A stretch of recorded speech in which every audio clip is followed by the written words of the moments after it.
Welcome back to ILTA TV. I'm Michael Foster here with Joshua. How are you doing today? I'm doing well, and yourself? I'm doing great. You enjoying it so far? It's been great. It's my first time in Nashville, so Is it really? It is. What do you think? It's been great. I mean, I haven't gotten out of the hotel very much yet. Going to start doing that tonight a little bit. But. Oh yeah, I look forward to it. It's a lot of fun. I really like Nashville. So after a year-long beta test, Everlaw recently made a big product feature announcement. What can you tell us about that? Yeah, so here at ILTA, we were very excited to announce the planned general availability of our Everlaw AI Assistant. And the AI Assistant really has three core components to it. The first is the Review Assistant that really helps organizations for understanding their documents better. So we do summarization, entity extraction, as well as sentiment analysis. And that can be used sort of in the tables in the discovery sort of review. They can sort it, do different things with that, sort of make it very easy to be able to get through those documents. And they can do that in large quantities of thousands of documents.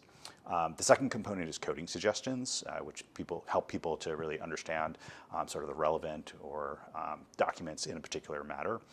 Again, can be done in sort of batch sort of mode, so you can do thousands of documents kind of with one click. And then the last component is the writing assistant, and this is part of our Story Builder tool within the product. That's used for narrative writing, deposition prep, as well as sort of creating briefs and other sorts of things. And with the writing assistant, often folks have that staring at the blank screen, the cursor is kind of blinking back at you. You can import sort of your key documents in a particular matter, and then you can ask it to write a memo, create an outline, create a list for you. And so you can get, you're no longer stuck with that cursor kind of staring back at you.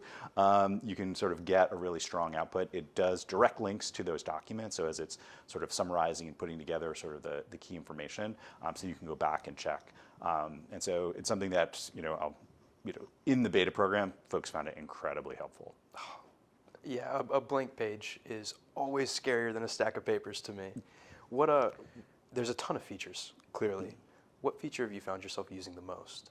Well, as a non-legal professional, probably I'm not the right person to ask that. What I would say is in the beta program, we actually found, so we had over 120 organizations in the beta and thousands of users that were participating as well. And so we saw sort of, it really depended a lot on the role of the particular individual who was using it. So we found, obviously in the review side, using the coding suggestions and or some of the summarization pieces were really, really valuable.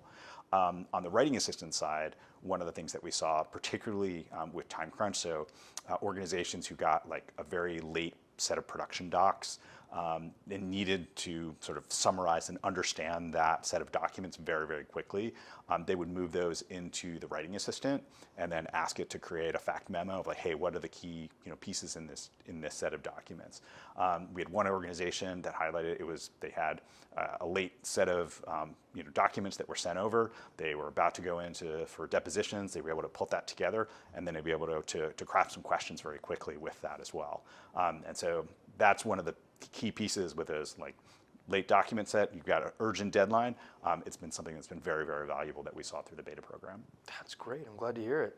What's the customer response been like? It's really been great. As I mentioned, we had a good number of folks that were in our beta program, and they've been very, very thrilled with some of the output they were able to get, the improvements they were able to see, the value that they've been able to get out of it. As I mentioned, a couple of those different use cases, and folks, I think one of the key things with this new technology is you've got to shift your mental model a little bit. In that, you've got an assistant who is there to help you with these different tasks, but building confidence with it. Like to give the analogy a little, my children just recently, started driving, and you're in control, but then you get on the highway and you want to set that cruise control function. It takes a little moment to like, okay, I'm letting the car kind of do its thing on its own.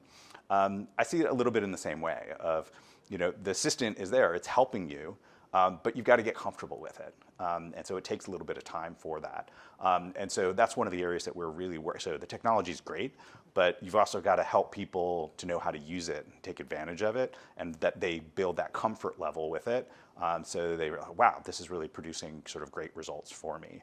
But I think the other key thing to keep in mind, and the similar to the cruise control methodology, is that we believe very strongly that this is a assistant to humans, and that people really need to, you've got to keep your hands on the steering wheel. You got to pay attention ahead. If you aren't doing that, that's when things could go wrong. And so it's really there to help the legal professionals to do their job better. What do you consider to be the top uses of the Everlaw AI assistant? I mean, we talked about a couple of these things before. I do think with coding suggestions, we're going to see a lot more use of that.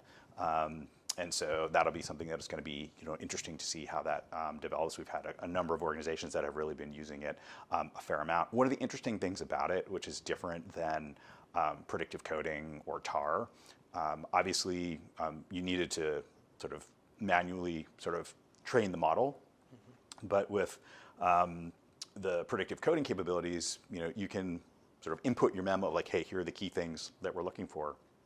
And you can actually use it on a much smaller set of documents. And so it gives you a little bit of flexibility to take advantage of it in that way.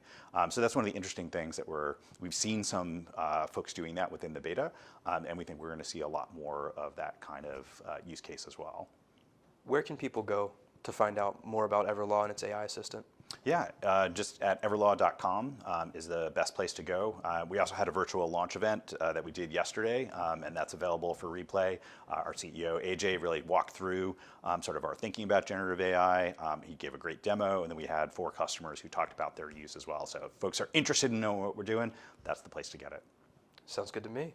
Thank you so much, Joshua.